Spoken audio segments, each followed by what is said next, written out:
What's up, everyone? Hope you're all doing great. Remember to laugh a little, it's good for the soul. Welcome back to Darkest Dark Web Horror Stories. Love hearing from you in the comments, so say hi, share suggestions, or just lurk. Don't forget to like and subscribe. Your feedback makes this a community. Now let's get creepy. Lights down, chills up. Get ready for nightmares. Onto the stories.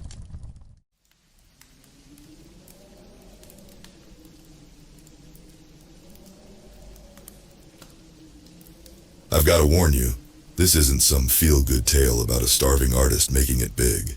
This is a story about desperation, about the dark corners of the internet, and about the fucking terrors that lurk there. So, buckle the fuck up, because you're in for one hell of a ride. It started innocently enough. I was a struggling artist, trying to make ends meet in a world that didn't give two shits about my charcoal sketches or oil paintings. Then I stumbled upon it.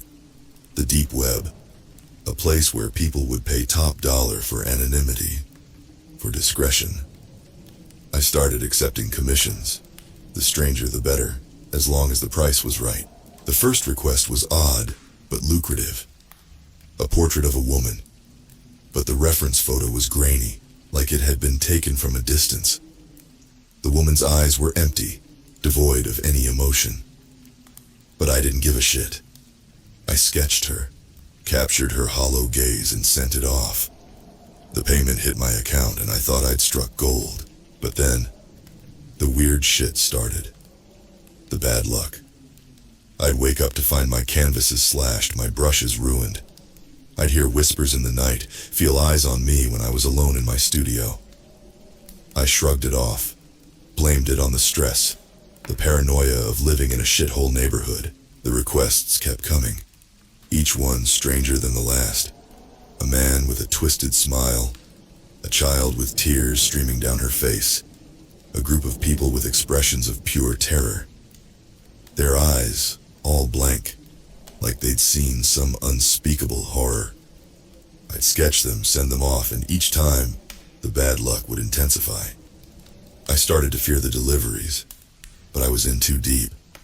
The money was too good. And I was too desperate.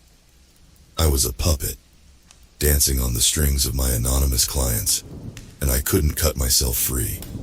Then, one night I received a request that made my blood run cold. The email was different, more formal, almost polite. It asked for a self-portrait. I laughed it off at first. Who the hell commissions a self-portrait of someone they've never met? But the payment they offered was obscene, enough to get me out of my shithole apartment and into a decent place. Enough to start fresh. So, I did it. I painted myself, down to the smallest detail. My tired eyes, the lines etched into my face from years of stress and sleepless nights. When I finished, I felt like I'd bared my soul to the canvas. I packaged it up and sent it off, hoping that this would be the end of it. It wasn't. The next day I woke up to find a package at my door. No return address. Just my name scrawled in messy handwriting. I brought it inside, my heart pounding. Inside was my self-portrait, but something was off. The eyes were different. They weren't mine. They were hollow, empty, like the eyes of the woman in the first commission. Panic set in. I tried to contact the buyer, but the email bounced back. I was trapped, haunted by my own creation. The whispers grew louder, the shadows longer. I started to see things, shapes moving in the corners of my vision. My life was unraveling, and I was powerless to stop it. That's when I knew I had to get out, but the deep web doesn't let go that easily. I was in too deep, and the darkness was closing in. I couldn't sleep. Every time I closed my eyes, I saw those hollow stares, felt the weight of their gaze. My own portrait haunted me, its eyes following me wherever I went. The whispers had turned into voices, fragmented and disjointed, but unmistakably real. They taunted me, mocked me, driving me to the brink of madness. Desperation clawed at my sanity. I stopped taking commissions, hoping the nightmares would fade. But the money was running out, and my bills were piling up. I was trapped in a vicious cycle, unable to escape the grip of the darkness I had invited into my life. One night, as I sat in my dimly lit studio, the power flickered and went out. I was plunged into darkness, the only light coming from the dim glow of my laptop screen. The voices grew louder, more insistent. I could feel them closing in, suffocating me. Then, a message appeared on my screen. It was from an anonymous sender, the same one who had commissioned my self-portrait. The message was simple, a single sentence that sent a chill down my spine. "Finish what you started." I didn't know what it meant, but I knew I had no choice. I had to confront whatever had been unleashed. I picked up my brushes and started to paint, driven by a force beyond my control. My hand moved with a will of its own, creating images that were not my own. Faces twisted in agony, eyes filled with terror, scenes of unimaginable horror. The canvas seemed to come alive, the figures moving and shifting as I painted. I could hear their screams, feel their pain. It was as if I had tapped into some dark, primal force, and it was using me as its conduit. Hours passed, or maybe it was days. Time had lost all meaning. When I finally stepped back, I was horrified by what I had created. The painting was a window into hell, a reflection of the torment that had consumed my soul. But it wasn't enough. The voices demanded more. They wanted me to go deeper, to uncover the true source of the darkness. I was terrified, but I knew I couldn't stop. I had to see it through, no matter the cost. I started researching the deep web, trying to find any clue that would lead me to the answers I sought. I delved into forums and chat rooms, following every lead, no matter how obscure. The deeper I went, the darker it became. I stumbled upon sites that made my skin crawl, filled with images and videos that defied comprehension. And then, I found it. A forum dedicated to the occult, to the summoning of dark entities and forbidden knowledge. The users spoke in hushed tones, sharing rituals and incantations, warning of the dangers that lurked beyond the veil.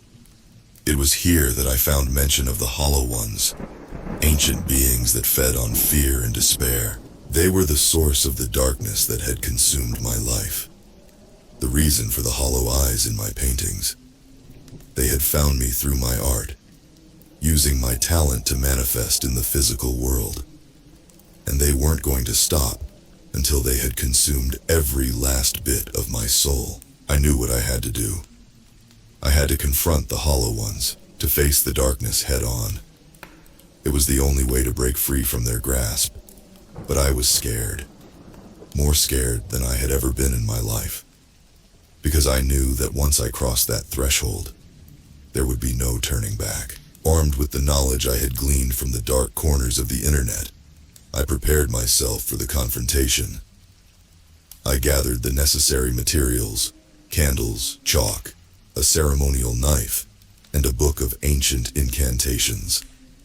My studio became a makeshift altar, a place where I would face the Hollow Ones and end their reign of terror. I waited until midnight, the witching hour, when the veil between worlds was at its thinnest.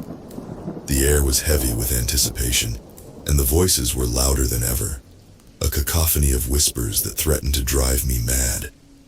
I steeled myself, knowing that this was my only chance to break free. I lit the candles, their flickering flames casting eerie shadows on the walls. I drew a circle on the floor with the chalk, inscribing it with symbols of protection and power. As I chanted the incantation, the air grew colder, the shadows deeper. I could feel a presence, a malignant force watching me, waiting. The room seemed to warp and twist, the boundaries between reality and nightmare blurring. The figures in my paintings began to move, their hollow eyes fixed on me. I could hear their whispers, feel their despair. It was as if the studio had become a gateway to hell and I was standing at the threshold. And then, they appeared. The Hollow Ones. Their forms were indistinct, shifting and writhing like smoke. Their eyes were empty voids, blacker than the deepest night. They radiated an aura of pure malevolence, a hunger that chilled me to the bone. I stood my ground, clutching the ceremonial knife, my voice steady as I recited the incantation. The Hollow Ones circled me, their whispers growing louder, more insistent. They were trying to break my will, to drag me into the abyss. But I refused to give in. As I completed the incantation, a blinding light filled the room. The Hollow Ones shrieked, their forms dissipating like mist in the sun. I could feel their grip on me weakening, their presence fading. For the first time in months, I felt a glimmer of hope. But it wasn't over. Not yet. The Hollow Ones were wounded, but not defeated. I could still feel their presence lurking in the shadows, waiting for their chance to strike. I knew I had to finish what I started, to banish them once and for all. I delved deeper into my research, seeking out every scrap of information I could find on the Hollow Ones. I reached out to other artists who had experienced similar horrors, piecing together a fragmented history of their influence. It was a daunting task, but I was determined to see it through. As I gathered the pieces of the puzzle, a disturbing pattern emerged. The Hollow Ones were drawn to creative souls, using their talents to manifest in the physical world. They fed on the despair and fear of their victims, growing stronger with each soul they consumed. I realized that I was not alone. There were others like me, trapped in a web of darkness and terror. We were all connected, our fates intertwined by the Hollow Ones, and together, we would find a way to defeat them. The final confrontation was drawing near, and I knew it would be the battle of my life. I had to be prepared, to be stronger than I had ever been. The fate of my soul, and the souls of countless others, depended on it. The weeks leading up to the final confrontation were a blur of frantic activity and mounting tension. I reached out to the other artists who had suffered at the hands of the Hollow Ones, convincing them to join me in the fight. We formed a small, ragtag group, bound together by our shared torment and a burning desire for freedom. Each of us brought something unique to the table. There was Maria, a sculptor whose clay figures seemed to come to life with anguish and despair. Thomas, a musician whose haunting melodies had attracted the attention of the Hollow Ones. And then, there was Alex, a digital artist whose disturbing animations had become a gateway for the entities to enter our world. We gathered in my studio, our faces drawn and haggard from sleepless nights and constant fear. The atmosphere was charged with a mix of dread and determination. We knew the risks, understood that failure meant a fate worse than death. But we also knew that we had no choice. We had to fight. We spent days preparing, pooling our knowledge and resources. We studied ancient texts, practiced rituals, and fortified our minds against the influence of the Hollow Ones. It was grueling work, but with each passing day, we grew stronger, more resolute. The night of the final confrontation arrived, and we gathered in a circle, our hands clasped tightly. The studio was filled with the glow of candles, the air thick with the scent of incense.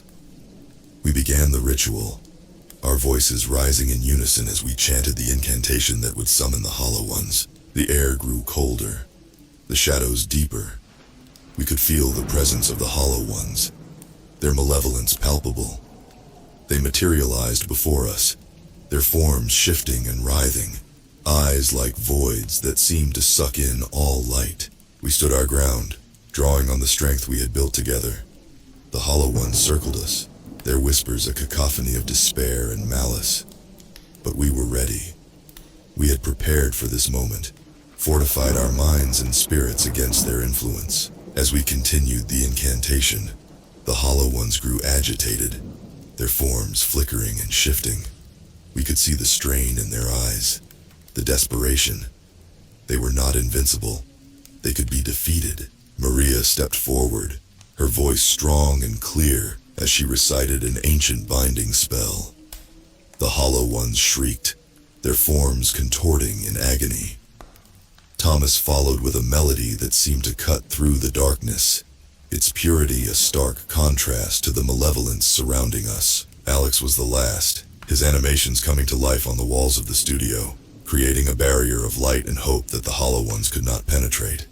We poured all our strength, all our will, into the final incantation, determined to banish the entities once and for all. With a blinding flash of light, the Hollow Ones were torn from our world, their forms dissipating into nothingness. The studio was silent, the air heavy with the aftermath of the battle. We had done it. We had defeated the Hollow Ones. But the victory was bittersweet. We had lost much in the fight, our souls scarred by the darkness we had faced. We knew that the Hollow Ones were not gone for good, that they would always be lurking in the shadows, waiting for their chance to return. But for now, we were free, and that was enough. We had faced the darkness and emerged victorious, our bond forged in the fires of our shared struggle. And together, we would keep the Hollow Ones at bay, ensuring that they could never again prey on the innocent and the desperate.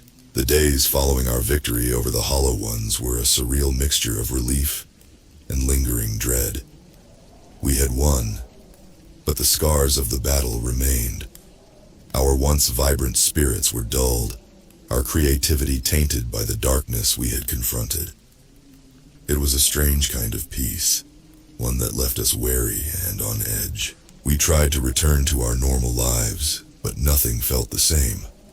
Our art, once a source of joy and expression, now seemed haunted by the echoes of the Hollow Ones. Every brushstroke, every note, every animation felt like a reminder of the terror we had faced. We were free, but we were also changed, our souls marked by the encounter. I found it difficult to sleep, the whispers of the Hollow Ones still echoing in my mind. I would wake in the middle of the night, drenched in sweat, my heart racing. The darkness seemed to have a life of its own, shifting and moving just beyond the edge of my vision. It was as if the Hollow Ones had left a part of themselves behind, a lingering shadow that refused to let go. Maria, Thomas, and Alex struggled as well. We kept in touch, meeting regularly to support each other, to share our fears and nightmares. It was a fragile lifeline, but it was all we had. We had faced the darkness together, and it had forged a bond that nothing could break. One night, as we sat in my studio, the conversation turned to the future. What would we do now? How could we move on from this? The answers were elusive, the path forward shrouded in uncertainty. But we knew one thing for sure. We could not let the Hollow Ones return. We decided to form a network, a group dedicated to protecting others from the horrors we had faced. We reached out to other artists, warning them of the dangers that lurked in the dark corners of the internet. We shared our knowledge, our rituals, our incantations, creating a repository of information to help others defend themselves. It was a daunting task, but it gave us a sense of purpose, a way to channel our fear and trauma into something positive. We became guardians of the creative soul, fighting to keep the darkness at bay. It was not an easy path, but it was the only one we could walk. As time passed, the whispers grew fainter, the shadows less menacing. We began to find joy in our art again, our creativity no longer tainted by the Hollow Ones. It was a slow process, but with each day, we grew stronger, more resilient. The Hollow Ones had left their mark on us, but they had not broken us. We had faced the darkness and emerged victorious, our spirits forged in the fires of our shared struggle. And together, we would continue to fight, to protect the innocent and the desperate from the terrors that lurked in the shadows. But even as we found a measure of peace, we knew that the battle was never truly over. The Hollow Ones were still out there, waiting for their chance to return, and we would be ready, standing vigilant against the darkness, our bond unbreakable. Months turned into years, and our lives slowly began to normalize. The terror of the Hollow Ones became a distant memory, but the scars remained. Our network of artists grew, a community bound by shared experiences and a collective resolve to protect each other from the darkness.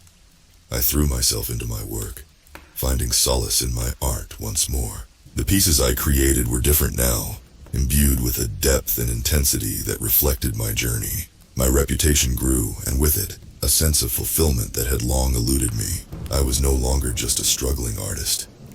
I was a survivor, a guardian against the unseen terrors that lurked in the shadows. Maria's sculptures took on a new life, her clay figures radiating strength and resilience. Thomas's music, once haunting, now carried a note of hope that touched the hearts of all who heard it. Alex's animations, vivid and powerful, served as a reminder of the light that could dispel even the darkest shadows. We remained close, our bond unshaken by time. Regular meetings kept us grounded, our shared experiences a constant reminder of the battle we had fought and won.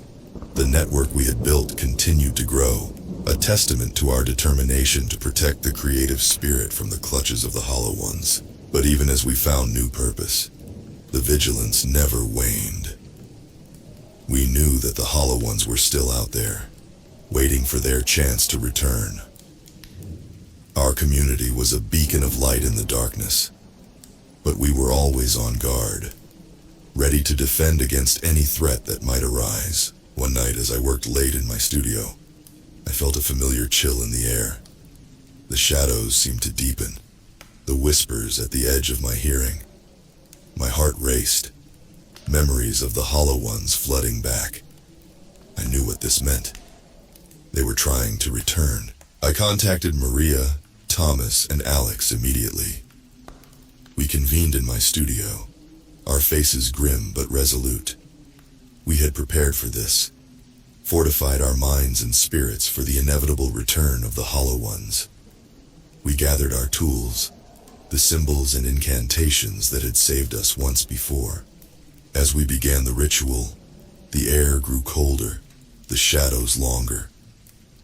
The presence of the Hollow Ones was unmistakable, their malevolence seeping into the room. But we were not the same frightened artists they had tormented before. We stood united, our spirits unbroken. The Hollow Ones materialized, their forms shifting and writhing as they had before. Their hollow eyes bore into us, but we did not flinch. We chanted the incantations, our voices strong and unwavering. The symbols of protection glowed with a fierce light, pushing back the darkness. The battle was intense, the room filled with a palpable tension. But we had faced them before, and we knew their weaknesses. We poured all our strength into the ritual, determined to banish them once and for all. With a final burst of light, the Hollow Ones were driven back, their forms dissolving into nothingness. The room fell silent, the air heavy with the aftermath of the struggle. We had done it again. We had faced the darkness and emerged victorious, but we knew this would not be the last time. The Hollow Ones were persistent, their hunger insatiable. We would remain vigilant, ever ready to protect the creative soul from their grasp. Our bond, forged in the fires of our shared struggle, was our greatest strength. Together, we would continue to fight, to stand against the darkness, and to ensure that the Hollow Ones could never again prey on the innocent and the desperate. Years passed, and our lives continued to evolve. The network we had built became a sanctuary for artists around the world, a community united against the darkness. The Hollow Ones were a constant threat, but we were prepared, our vigilance unwavering. Our experiences had changed us, imbuing our art with a depth and intensity that resonated with others. We had faced the darkness and emerged stronger, our creativity a beacon of hope in a world that often seemed shrouded in shadow. I found success in my work, my paintings reflecting the journey I had undergone. Each piece was a testament to the battle against the Hollow Ones, a reminder of the strength that lay within us all. My name became known, not just for my art, but for the story of resilience and defiance it told.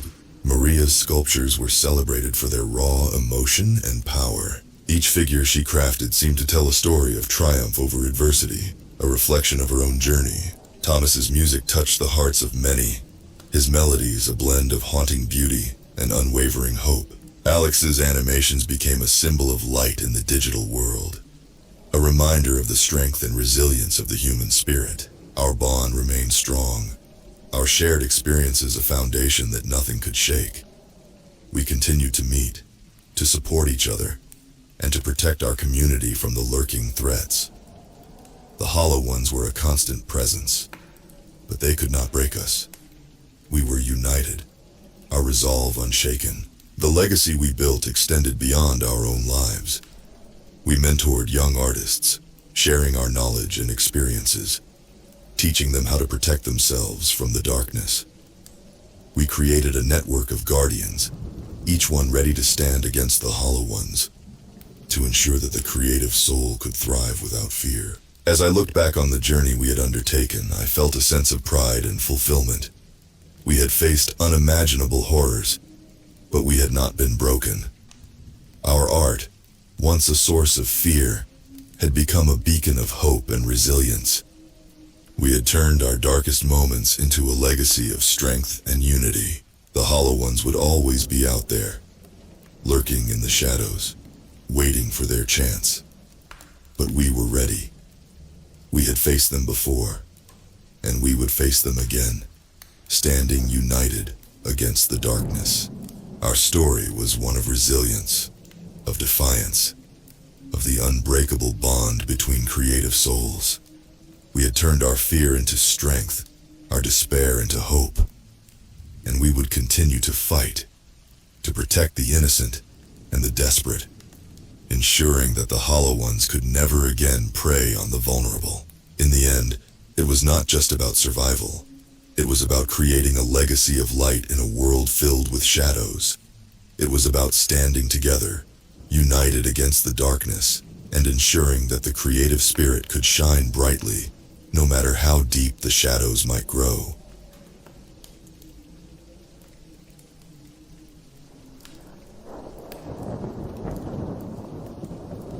I can't sleep. Every time I close my eyes, I see that room. That empty room that's not really empty. I'm Jake, and I used to love scary stuff. Me and my friends, we had this cool streaming channel. We'd go to spooky places and film weird things. It was fun, until we found the Watcher archive. It all started last month. We were in New Orleans checking out some old houses. My best friend Mia was on her laptop, looking for our next big scare. That's when she found it.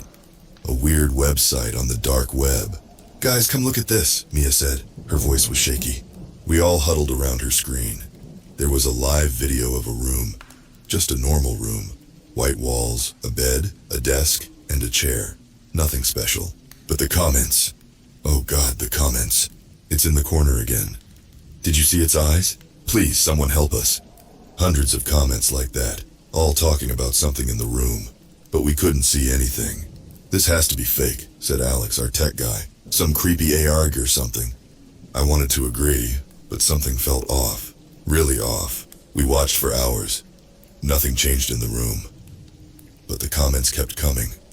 People from all over the world, all seeing something we couldn't.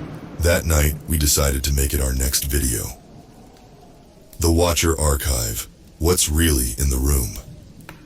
We thought it would be our biggest hit yet. We were right, but not in the way we wanted. The video blew up. Millions of views in just days. Our fans loved it. They wanted more, so we gave them more. We stayed in New Orleans, holed up in our rented house. We took turns watching the feed 24/7, looking for any clue, any sign of what everyone else was seeing. A week went by, then two.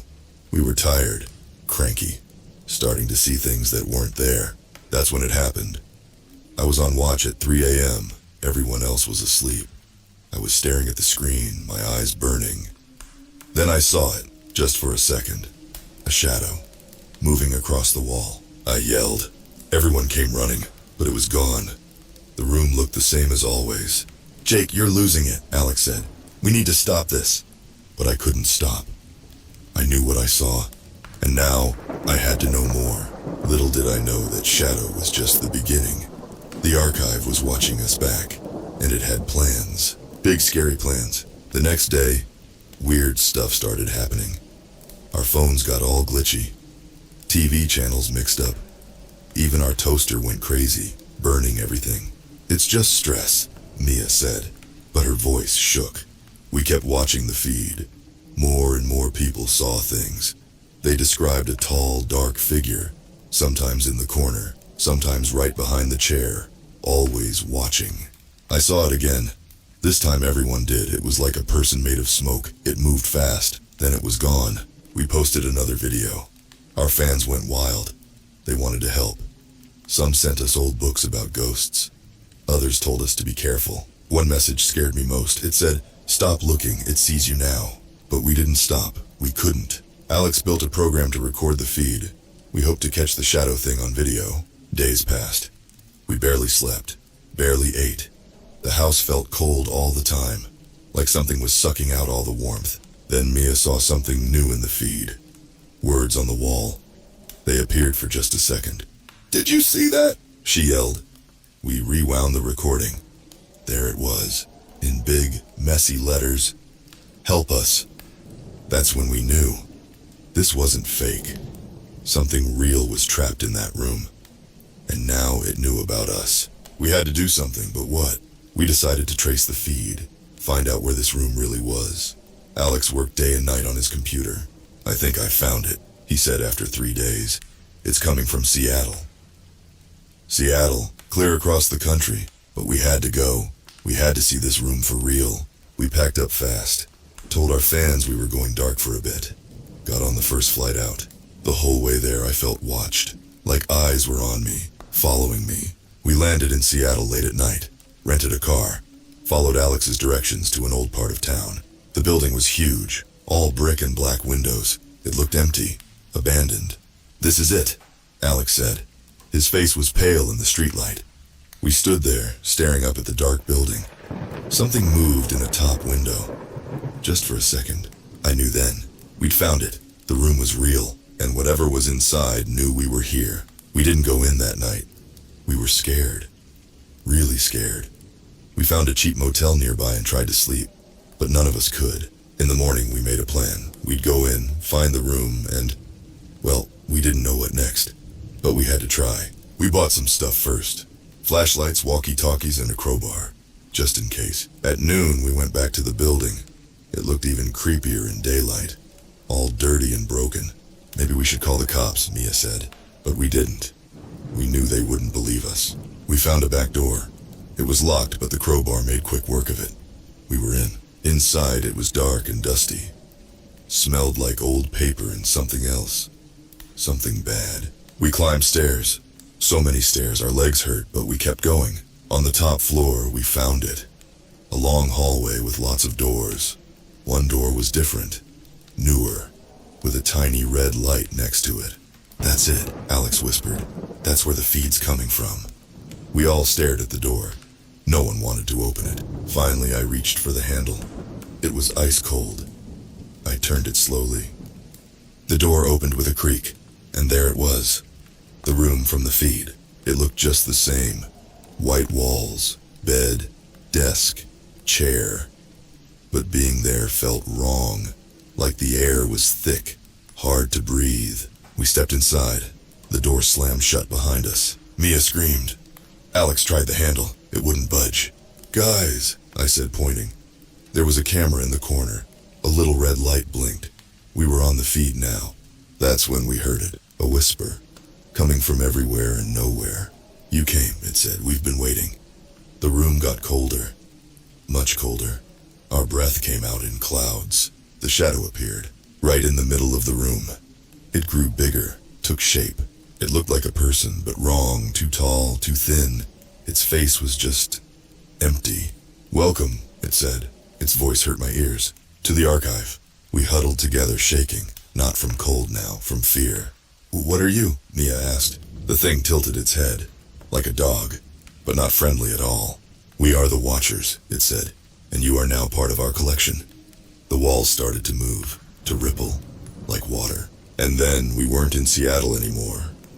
We were somewhere else, somewhere no one could find us. The room changed. The walls weren't white anymore. They were everything.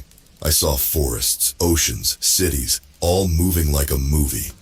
But wrong, backwards, upside down. "What's happening?" Alex yelled. His voice sounded far away. The shadow thing, the Watcher, grew bigger. It filled the whole room now. We could see through it like smoke. "You sought knowledge," it said. "Now you will have it.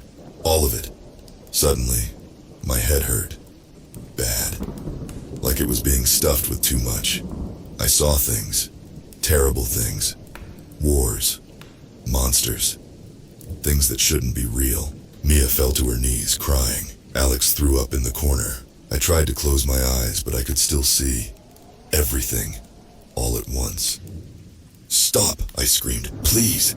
The Watcher laughed. It wasn't a nice laugh. "This is what you wanted," it said. "To see. To know. This is our archive. All that was. All that is. All that will be." I understood then. This room, this archive, it wasn't just a place. It was everything. Every moment. Every secret. And the Watchers kept it all. "Why?" I asked. My voice was shaky. "Why show us?" The Watcher came close. So close I could feel its cold breath. "Because," it whispered, "we need new eyes, new Watchers. You will join us, or you will be lost. Forever." I looked at my friends.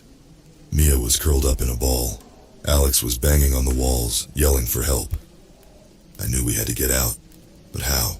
Then I remembered. The comments on the feed. All those people seeing things, trying to warn us. They were trapped too, somehow. But they could still reach out, still try to help. Maybe we could do the same. I focused hard. Thought about my mom, my dog, my home. I pictured them so clear in my mind. The walls rippled again. For just a second I saw my street, my house. The Watcher hissed. "No," it said. "You cannot leave." But I knew now. We could get out. We just had to want it bad enough. "Guys," I yelled, "think of home. Picture it. Hard as you can." Mia looked up. Her eyes were red. But she nodded. Started to focus. Alex stopped hitting the wall. He closed his eyes tight. The room started to shake. The Watcher screamed. It didn't sound human at all. "You are ours," it yelled. "Part of the archive forever." But I didn't listen. I thought of home harder than I'd ever thought of anything. And then we were falling. Through darkness, through light, through everything. I heard a thud, felt hard ground under me. I opened my eyes. We were back, in our rented house in New Orleans, all of us. But something was wrong, very wrong, because when I looked at my hands, I could see right through them. We were home, but not really. Our bodies were see-through like ghosts. "What's happening to us?" Mia cried. She tried to touch the wall, but her hand went right through. Alex ran to his computer. It turned on by itself. The screen showed the room, the archive. "We're still connected," he said. His voice sounded echoey and far away. I felt cold, so cold. Like the Watcher's chill followed us home. We tried to leave the house but couldn't. An invisible wall stopped us. We were trapped again, just in a bigger room. Days passed, or maybe weeks. Time felt weird now. We didn't need to eat or sleep. We just existed. Our families came looking for us. They walked right through the house calling our names. But they couldn't see or hear us. It was torture, being so close but so far. The computer stayed on, always showing the room. Sometimes we saw other people there, lost, scared, like we had been. We tried to warn them. We focused hard and made words appear on the walls. "Help us. Get out." But it never worked. They always vanished, just like we did. One day, something new happened. A girl appeared in our house. Young, maybe 10. She looked solid, not see-through like us. "Hello," she said. "Is anyone here?" We got excited. Could she see us? Hear us? "We're here!" I yelled. "Can you hear me?" The girl turned towards my voice. She squinted, like she was trying to see through fog. I think I can see you," she said, "but you're all blurry." Hope filled me for the first time in forever. "What's your name?" Mia asked gently. "Sarah," the girl said. I think I'm lost." We told Sarah our story. About the archive, the Watcher, everything. "I saw that room too," she said, "on my dad's computer. But when I touched the screen, I ended up here." I had an idea then. A scary one. "Sarah," I said, "I think you're halfway. Not fully in the archive, but not fully out. That's why you can see us." Her eyes got wide. "How do I get home?" We didn't know, but we had to try something. "Think of home," I told her. "Like we did. Picture it clearly." Sarah closed her eyes. Her face scrunched up in concentration. For a second, nothing happened. Then she started to fade. "It's working!" Alex yelled. But as Sarah faded, I felt a pull, like something was tugging at me. I grabbed Mia and Alex's hands. "Hold on!" I yelled. There was a flash of light, a rushing sound. And then we were standing on a street. A normal street. With normal, solid bodies. Sarah was there too, looking confused but happy. "You're at my house," she said. "You helped me get home, so I helped you too." We were free, really free, but I knew it wasn't over. The archive was still out there, still trapping people. And now we knew how to fight it. But it wouldn't be easy. We thanked Sarah and her confused parents, then left quickly. We had work to do. First, we went to the police. Big mistake. They thought we were crazy or on drugs, talking about magic rooms and shadow monsters. They almost locked us up, so we tried a new plan. We'd use the internet, the same place we found the archive. We made a website, called it Escape the Archive. We told our story, gave warnings, told people how to get out if they got trapped. At first, no one believed us. They said we were faking, trying to get famous. But then others came. People who'd seen the room, who'd been trapped. They shared their stories too. Our site got bigger, thousands of visitors every day. But the archive noticed. The Watcher wasn't happy. Our computers started glitching. Scary messages popped up. "Stop this," they said, "or we'll take you back." We were scared, but we didn't stop. Then one night I woke up to a scream. It was Mia. The Watcher was in her room, tall and dark and angry. "You cannot fight us," it said. Its voice made my ears hurt. I ran to Mia, grabbed her hand, focused hard on being safe, on pushing the Watcher away.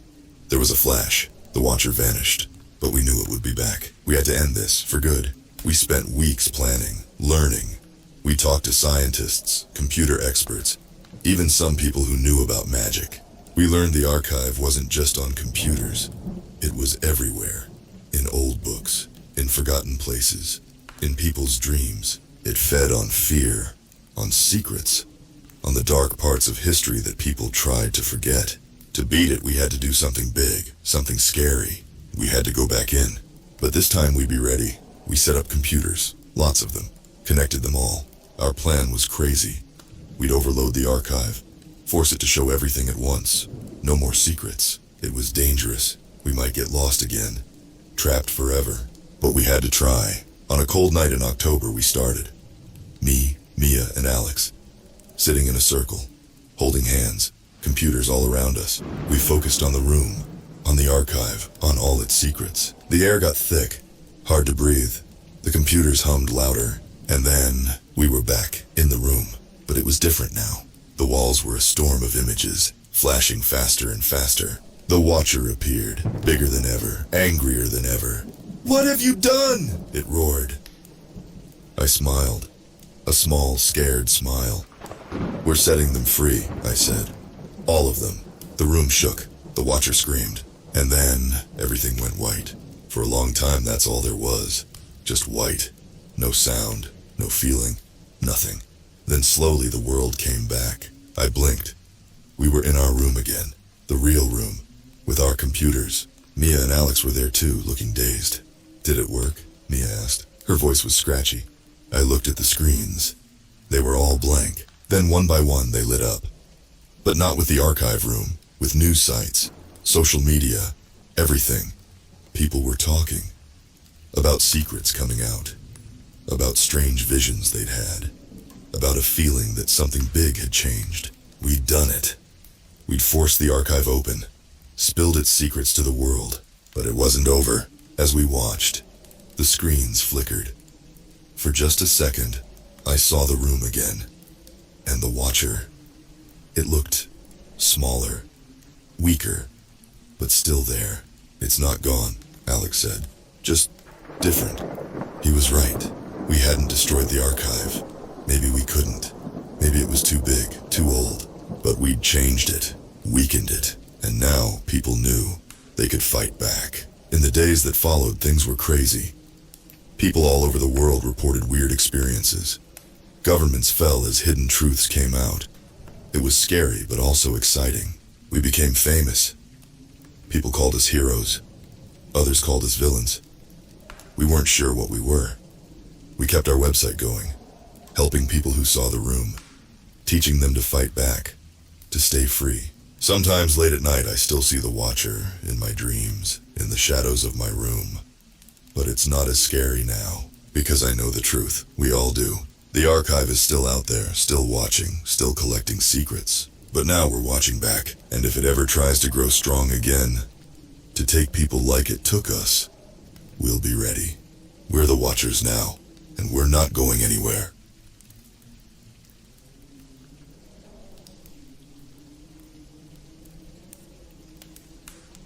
I never thought I'd get mixed up in something like this.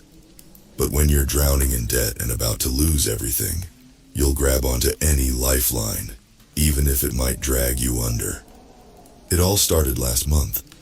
I was scrolling through some sketchy forums late at night, looking for ways to make quick cash. That's when I saw the post. Life-changing opportunity.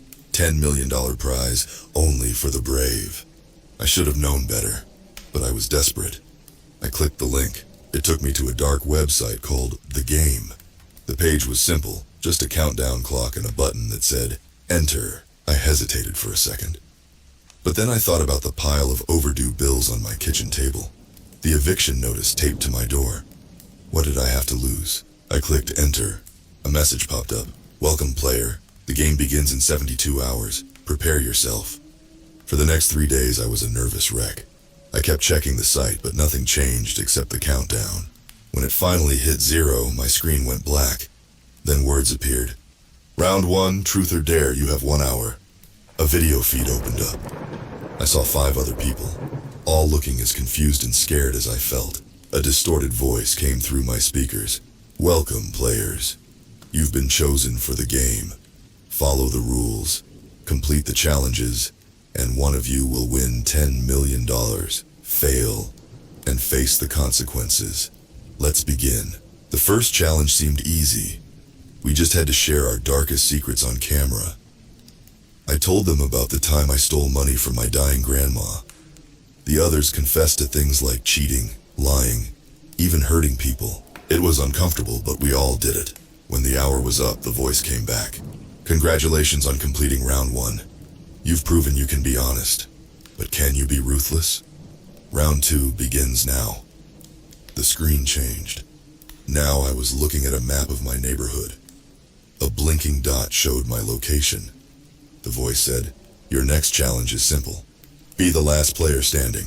You have 12 hours. Suddenly I could see the locations of the other 5 players. They were all within a few miles of me. My heart started racing. What did last player standing mean? Surely they didn't expect us to. Before I could finish the thought, I heard a noise outside.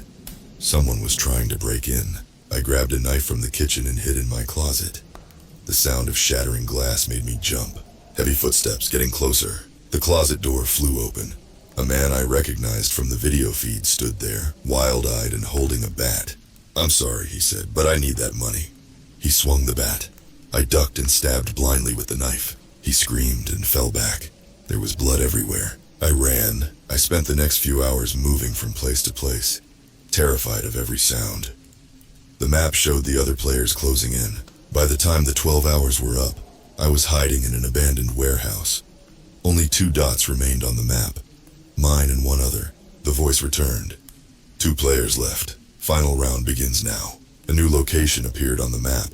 An old factory on the edge of town. That's where I had to go for the last challenge. It was almost dawn when I got there. The other player was waiting, a woman who looked as scared and desperate as I felt. "I don't want to hurt you," she said, "but I need to win." Before I could respond, the ground started shaking.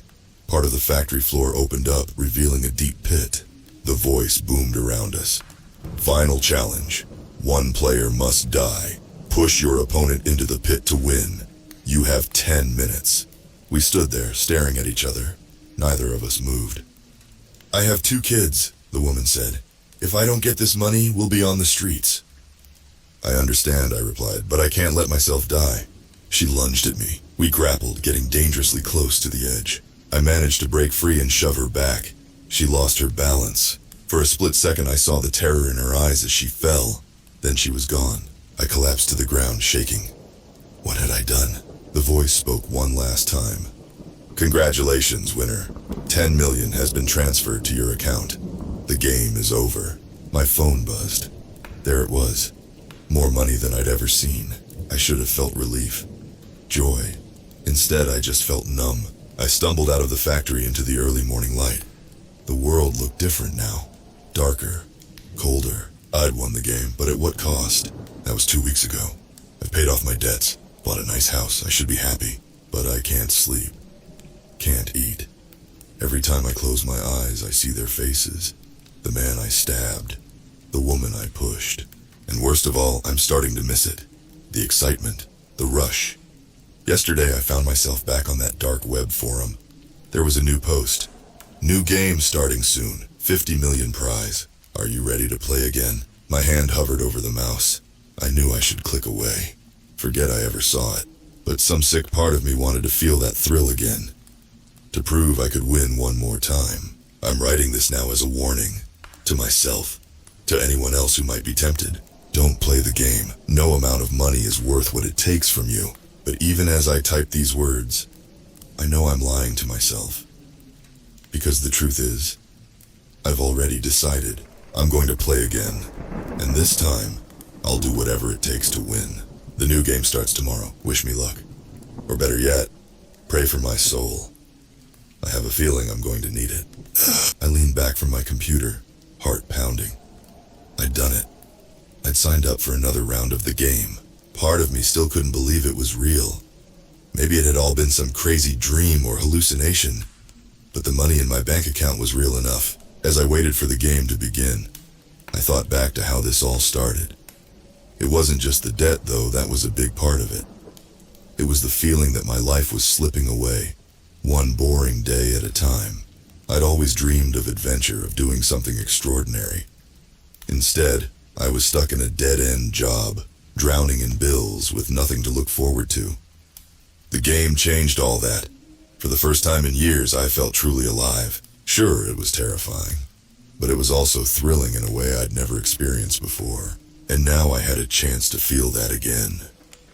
To prove to myself that the first time wasn't just luck. My computer dinged. A message popped up. "Welcome back, champion. Are you ready for a new challenge? The game begins in 24 hours. I took a deep breath. What would they make us do this time? How much worse could it get? I tried to push away the images of blood and terror from the last game. This time would be different. This time I'd be prepared. I spent the next day getting ready. I worked out, practiced with my knife, studied maps of the city, looking for good hiding spots. By the time the countdown reached 0, I felt ready for anything. The screen flickered to life. I saw the faces of my fellow players, a mix of fear and determination in their eyes. Were any of them returning champions like me? Or were they all naive first-timers with no idea what they were in for? The distorted voice spoke. "Welcome to the game, version 2.0. You've proven you have what it takes to win. Now let's see if you can do it again." The first challenge appeared on screen. My jaw dropped. This was going to be even crazier than last time. For the next week, my life became a blur of terror and adrenaline. We had to break into high-security buildings, steal priceless artifacts, even kidnap a local celebrity. With each task, the stakes got higher, the dangers more real. Players who failed or tried to quit disappeared from the game. I tried not to think about what happened to them. I surprised myself with what I was capable of.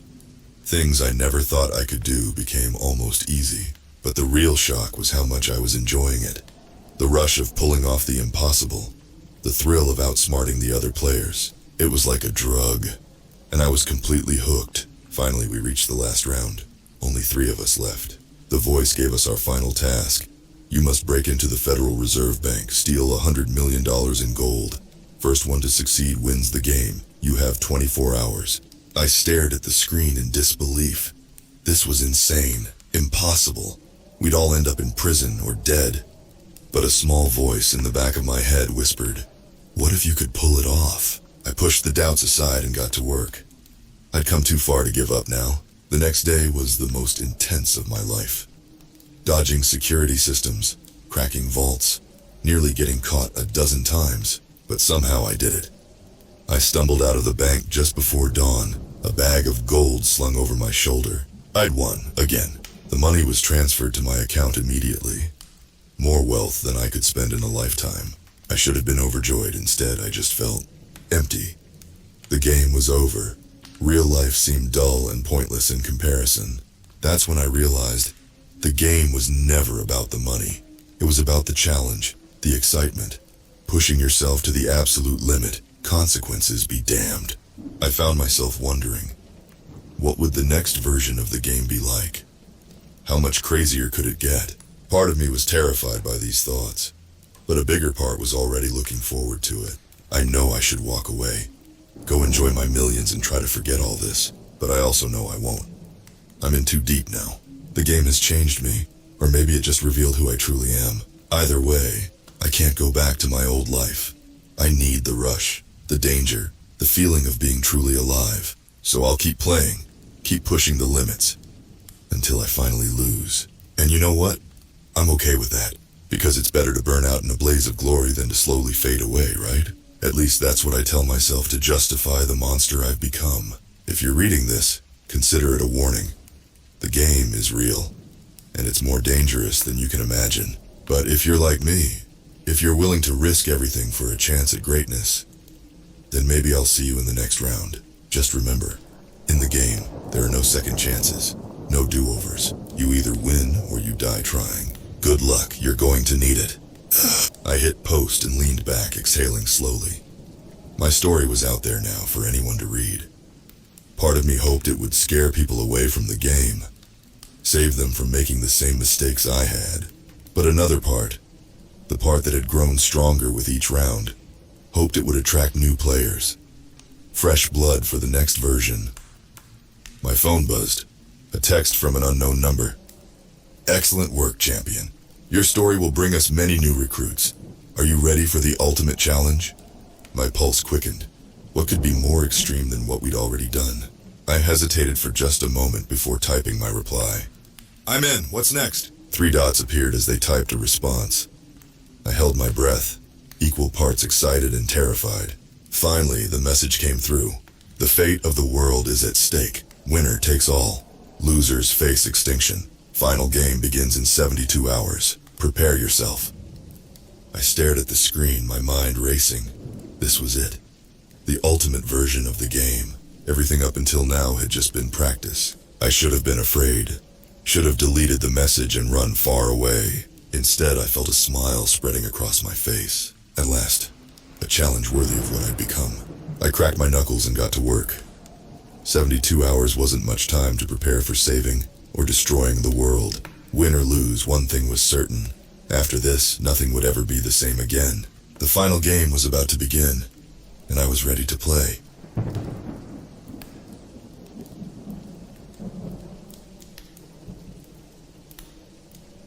If you like today's tales, don't forget to like and subscribe. MM13.